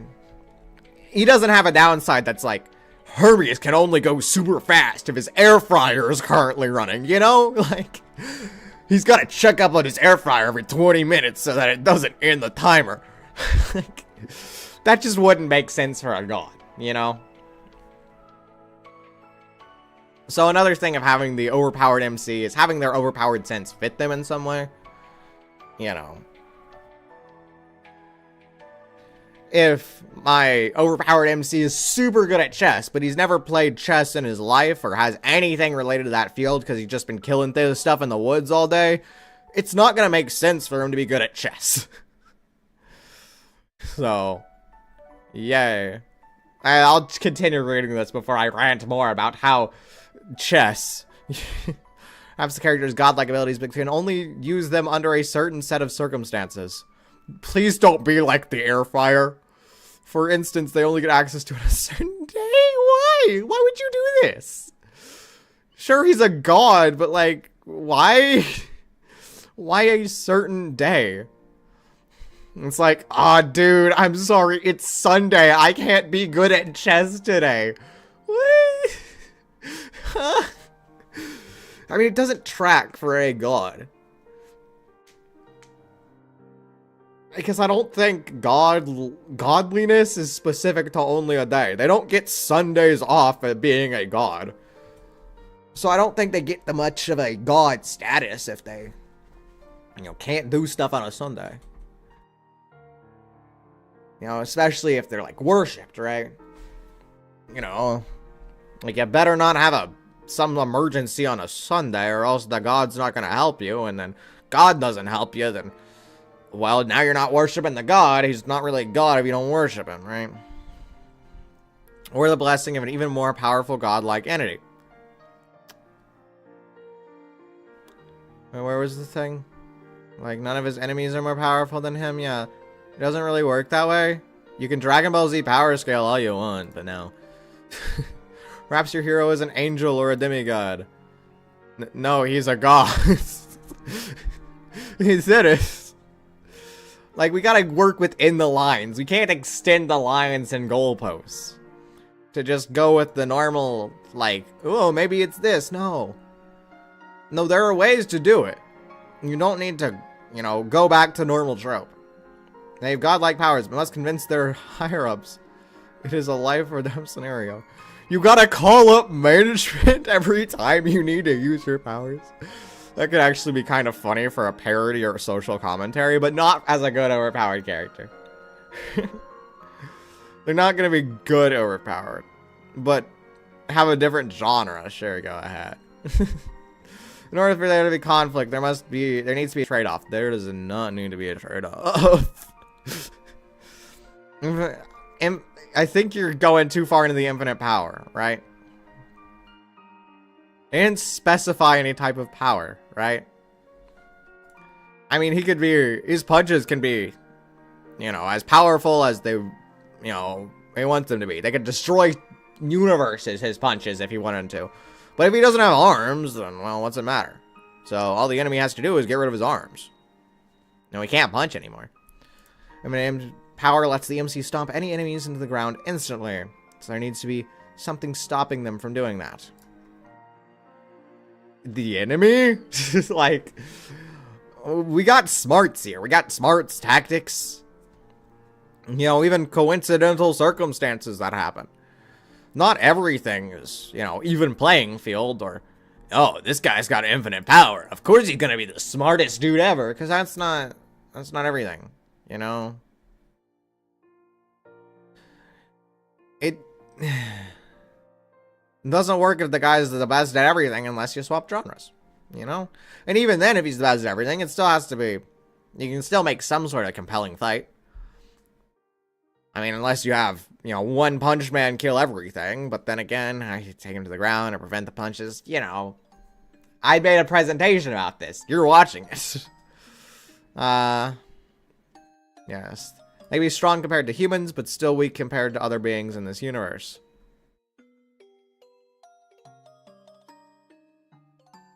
Do I need to, make it bigger for you to see? We don't need to change the goalpost here, buddy. We can just work within the lines. Sure, this guy can bend reality, space, and time, but ever the Vine Realm can do that. Oh, of course. Of course we're shifting the goalpost. Please don't. Alright. Don't shift the goalpost. We're gonna work in more with these, traits or whatever else is there, right? Like, you don't need to do that.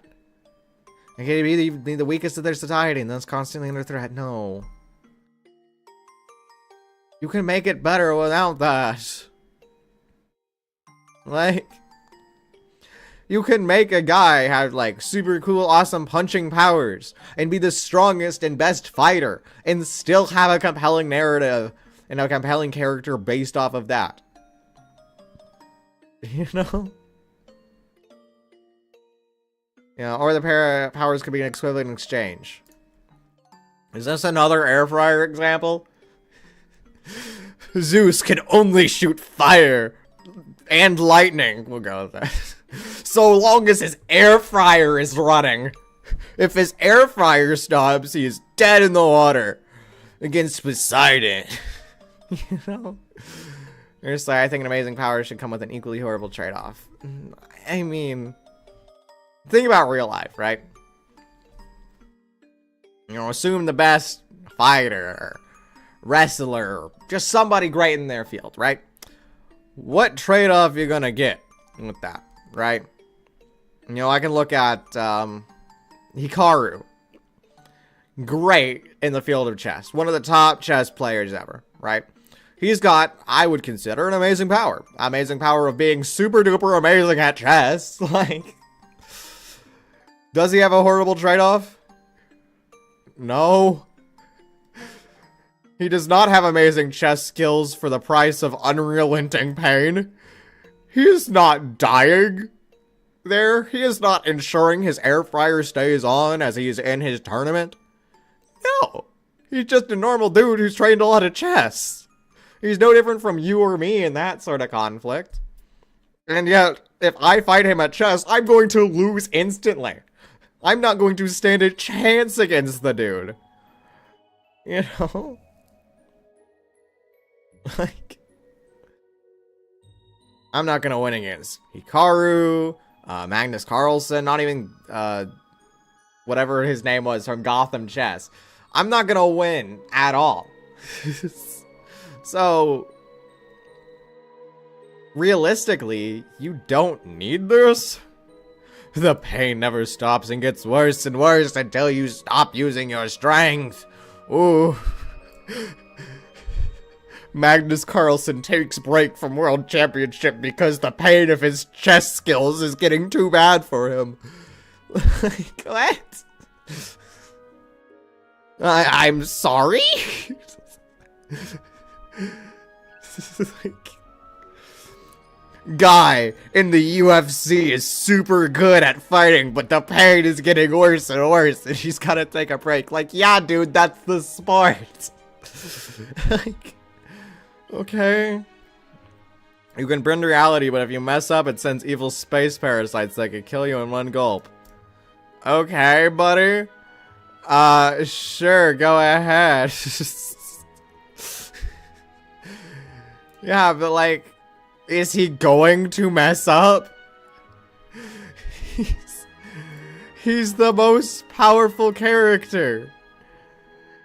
Yeah, sure, we can have that in there and have it never occur. Like, sure, we'll go with that. Boy.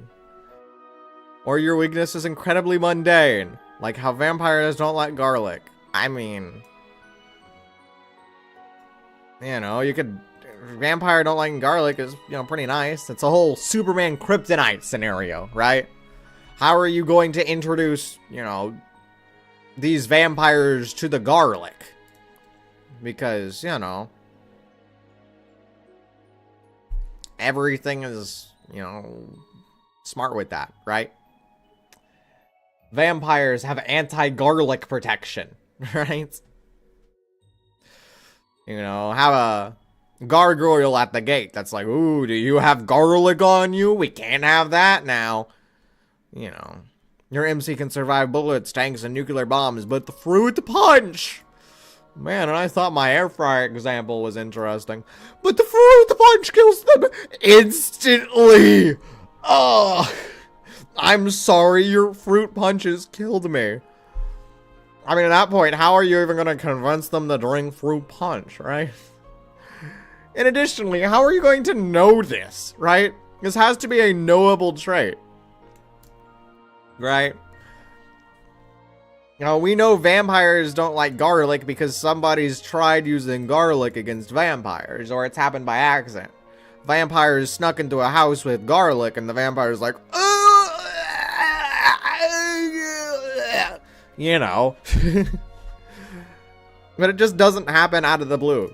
You're not born with a little card that says, sorry, fruit punch kills you instantly. Don't drink it. Like, no. I mean, is the, powerful god all-knowing? Because if he is, then, well, it kind of defeats the point, right? He'd know that somebody's about to, kill him with fruit punch. Right? Any of these ideas can create conflict, sure, but they defeat the point of having a generic or a big overpowered character, right? Keep in mind, you don't even need to add a weakness. Oh my goodness, he's doing something! Power itself can be a problem if you either can't control it or don't use it responsibly. His personality doesn't change, and it doesn't have to change! With great power comes great responsibility, but he doesn't care enough to change his levels of responsibility. Excuse me. One punch... Excuse me. What is your example here with responsibility and One Punch Man? I'm not following the example. Please elaborate. This guy is a hero who can beat anyone in a single punch. World-ending threats are nothing to him. And that's the problem. One punch and he could kill someone. So he's bored.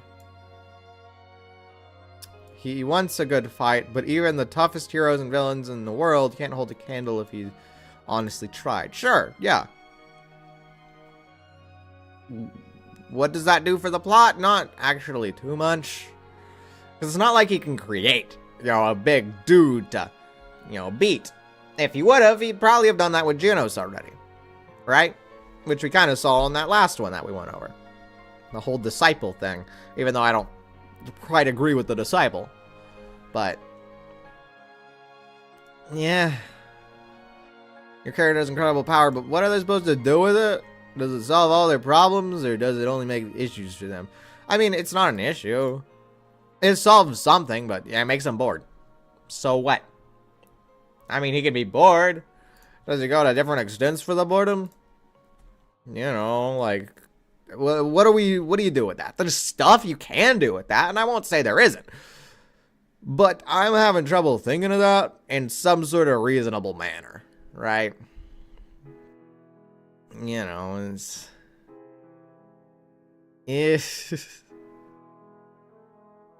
there's no conflict. All he has to do is not punch somebody as hard. It's not like, I can only punch at one level. No.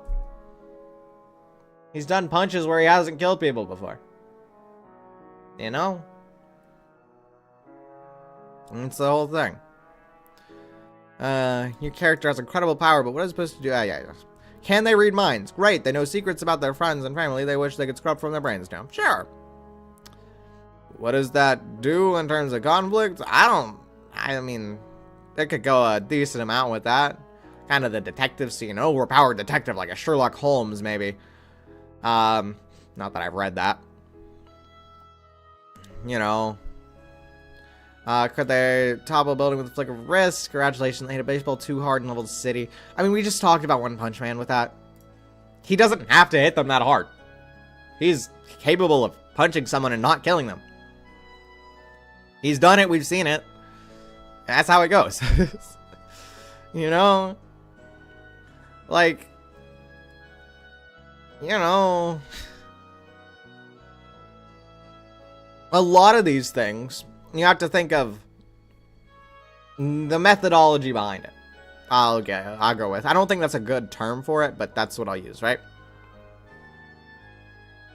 You'll see these big bodybuilders, and they can still pet a, bumblebee without murdering them viciously. So how is it believable that a, super powerful guy can hit a baseball too hard to level a city, right? All he has to do is not do that unless he's, not thinking about that somehow. And he's like, I gotta do it the hardest I ever can. Which in no way would you need to in baseball. So you'd have to have some other mental instability ahead of time for this. Would you want to? You tell me. Right? Could they rewrite time and space? Cool, they accidentally ended the world and had to set it back to normal, and now they're suffering an existential crisis because they know they can kill everything they love in the blink of an eye. I mean, sure. But they also know that they can set it back to normal in the blink of an eye. Like, okay, cool. Or they're fully omnipotent and quickly getting tired of it. How are they supposed to enjoy life when they know everything there is to know and they can see everything there is to see? I mean, that's for the person to decide. I mean, there's some decent stuff here. I'll go with, right? They spiral into sanity as they realize the whole universe and everybody in it are nothing more than mere puppets. Yeah. I mean, what are you gonna do with a lot of this stuff, right?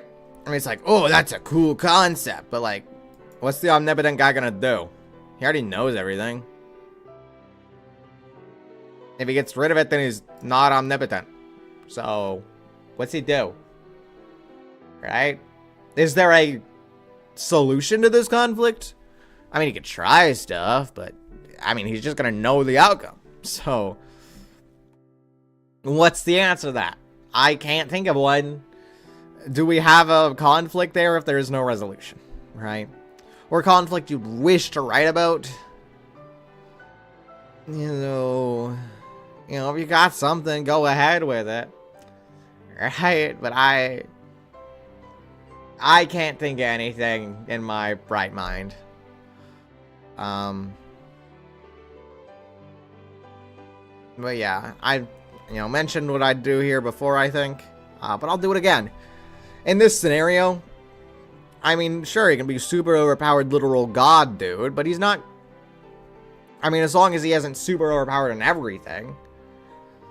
He can be powerful physically or, even mentally, but there's still other stuff that'll have to do it. Or have to deal with it, right? You can stretch yourself thin. Right? Literal god, he's probably gonna have a wife in some form. Wife, kids, maybe. Are they gonna be extremely powerful literal gods? Because if they are, well, inter-family relationship conflict. Sure, go with that. If they're not, well, now you have the enemy, and they're gonna think a little smarter. They're gonna target what they can target in order to set the... I wouldn't say set. Force the main character, little god dude, into a trap. And then he falls in. We're all happy about that. Right. Just perform a Jujutsu Kaisen. Perfectly valid thing there. I think there they even used a friend, right? So it's not... And that could occur while everything in this still stays the same. Enemy doesn't have to be as powerful. He just has to be smart enough to know that he can do that. Doesn't have to be as smart as the main character. As long as the main character's out and doing something instead, not just being a bodyguard for his friend or family all day. But in which case, how does he make money or live, Like, you gotta take care of your family, or they got their own stuff sometime, or maybe he just doesn't make friends, and then, I mean, that can be its own conflict in of itself. Swap the genre into a romance, right? Or maybe he, makes a friend. Somebody goes up to him. Little kid dude. He's like, I want to be friends with you. And that could be something. And all of that can happen without changing any of this. His personality doesn't have to change. It could just be, a stubborn little kid. And if the guy's like, ugh, I don't want to be. And then stubborn little kid's like, I want to be friends anyway. And it's like, what do I do? Evil enemy says, that kid's been around him a lot. Let's go try to deal with that. And if the god's like, I don't care. Well, now nobody likes the god. There's a lot of people against the god at that point, right? I don't know. You can have conflict with that.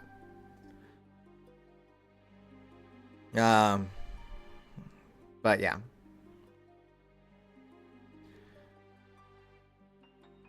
There's a lot of stuff you can do.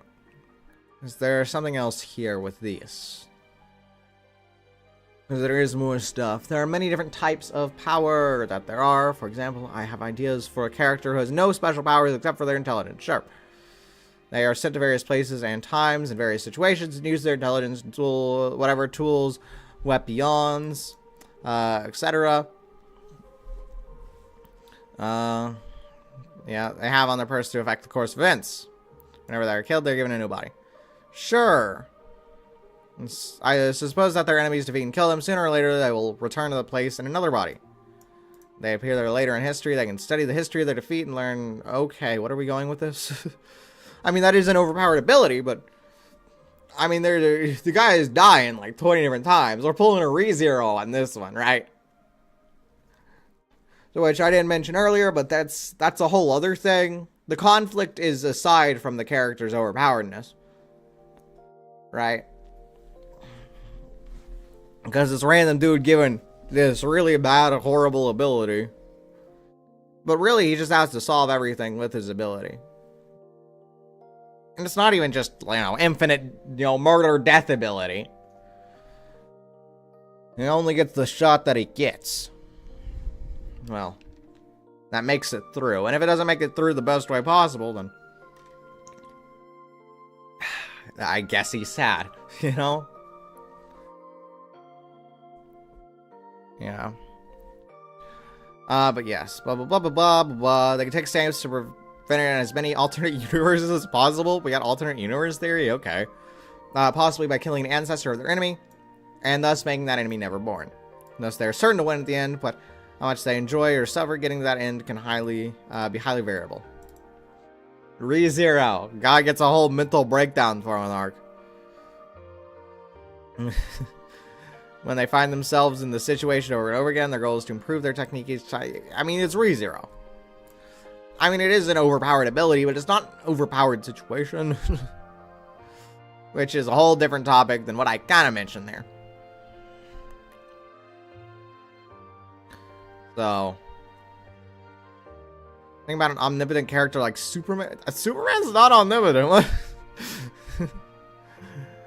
Like, yeah,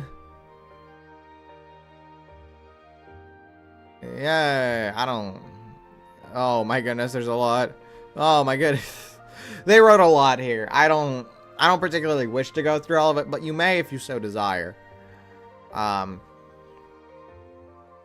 Yes, there's a lot of different ways you can make an overpowered protagonist. I'll go back to here. Just because I wish to. Yes. Many different ways. We'll go back to our points again. Ba-da-ba-do. Went so far. Da-da-da. That's the wrong slide for points. Da-da-da-da. Ba-ba-ba. There we go. Yay, our points again. Here they are. I'm glad you're seeing them. Yes. Please don't power fantasy. You can make something off this, but we're not making anything good off this that fulfills what we want it to. Just generic power fantasy wise. So please don't. Side characters. Please utilize your side characters. They're great. They're great, lovely people. Let them work. They may or may not be OP. I don't care. Kind of honestly. Kind of different than what I wrote earlier, but let them work or have some other conflict. Not everybody's gonna be great at everything, right? Stark can't use magic, but Fern can't use axe. So there's a whole different dynamic with that. Even if you would consider them to be overpowered, right? Because now they have to work together. And they're not always the best at that. Though they've gotten pretty good at it in terms of fighting. And just general journeying. But yes, being overpowered doesn't mean everything dies on one hit. It just means you're leagues above the competition. That is a hard thing to note here. Right? You can meet your match eventually being OP. Or you can have an OP skill that doesn't cause you to win everything. Right? So, you can still have, you know, fights or other matches where you have to, you know, think through tactically and do stuff, right? I can use, that time I got reincarnated as slime. That's a decent example, right? Because Rimuru, I mean, he's overpowered. There's no objection to that. He's an overpowered little slime dude. And he's gonna win basically every fight. But it takes him like a full season to win a fight, you know? He's gotta set up everything with his, you know, whole city-state. He's gotta make sure everything's in place for the fight. Then he has to actually do the fight. And that, I mean, he's almost died multiple times, even though he is considered an OP little slime dude, right? It's still gonna take him, you know, challenge and time and energy to win his fights. But he's, you know, he's still winning. He's still definitely winning those. Yes. But an OP main character doesn't always have to be, you know, there, present, you know, the fighting thing. You can have side characters fight, you know, which is kind of part in number 2. But if you have a big enemy that can't defeat, you can have the OP character act as a win condition, or some win condition revolving around the OP character. Chocolate bars. I mean, I don't think chocolate bars are too good of a way to do it, but it's something. You can kind of comedic leverage with that, which is number 5. You know, have a whole different, you know, genre with that. Not even just comedy, but a different genre. You can have, you know, Saitama, but if it's a romance, he's dying miserably, you know?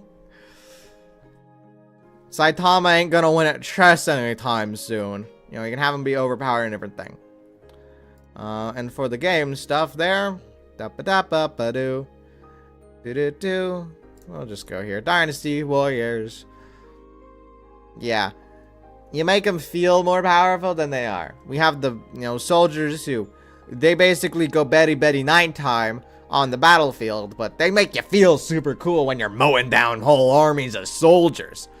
In a, you know, simple way, with simple controls, even though there are tactics and, you know, difficulty and some of the other stuff. But you wouldn't feel nearly as powerful if you didn't have the super cool, awesome, you know, mowing down armies of different soldiers thing. You know. Narrative, I mean, that's great. Just have it as a narrative device. I mean, of course, you need to back it up with your gameplay, right? You know, you can say, "Ugh, this is the final boss. He's super, you know, powerful and scary," and then he goes down as easily as a rubber chicken does down the drain. I don't know, a really big drain. It doesn't work. You know? So it has to be in some form difficult, pressuring, or at least make it seem that way. Like, I mean, nobody jumps when they hit the ground like that. In fact, that doesn't even do anything for, you know, Mr. Shirtless dude there. It doesn't hurt him at all. And he's quite frankly fine. So, you know, nobody actually knows how to fight in this. And I think that's another important note. You can make your character feel overpowered without your player knowing how to use those skills. So you just kind of go with that, you know? You can even have like variable difficulty, and that'll kind of keep that going. The overpowered feeling. Because if your opponent is somebody overpowered, you know, like this mean, you know, puppy killer champion, they're not going to be an easy fight to take care of. You know, even if you are the overpowered one. Keep in mind what we went over earlier. It doesn't, just because they're OP doesn't mean the fight will be easy. It just means they're going to win the fight because they're leagues above everybody else in this, you know, line of work. So, you can go with that, you know. World-class chess player won't win in one move. He's gonna still have to play a, match, even if he's slated to win by, like, as many germs as the hand sanitizer kills, That large a percentage. But yes. Going on to that, you paper tiger, perceive danger. Where a lot of the threats they look it, but they aren't. So unless your player kind of experiments with that threateningness of it, it doesn't really matter. Like those Nintendo games. Nintendo is great with those. It's great with paper tigering or perceived danger. Because, extra threats means, oh, it's harder. And now, the player thinks they are super cool. Yeah, look at the coolness going on here. The coolness on display, yo. So, yeah, that's our wrap summary. That's the end. Yeah, oh sweet, I managed to make this go for over 2 hours. Quite frankly, I was worried. But yes, I have a few other presentations if you're so interested. On those that you might be able to watch or learn from. And I do plan on having more. I said at the start of this that I made this a good while ago, and then forgot about it. There are a few others I've done as well, so maybe I'll go back and finish those later, like this one. But yeah, I appreciate you watching the stream. Remember to, what is it? Subscribe if you're on YouTube and follow if you're on Twitch. I think that's the one. Man, I'm still getting not used to those. But thank you, I appreciate your time being here, and I appreciate that you even wish to learn about something like this. So, yeah, that's something a lot of people don't do. I try to vary my content a little bit with learning. Different than a lot of other stuff. A lot of what you'd find elsewhere. Yeah, it's a whole different style.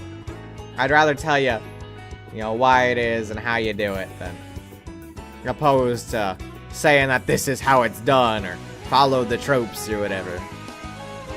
You gotta get to the bottom of it, But I appreciate you being here and watching. Thank you for watching. Goodbye, bye.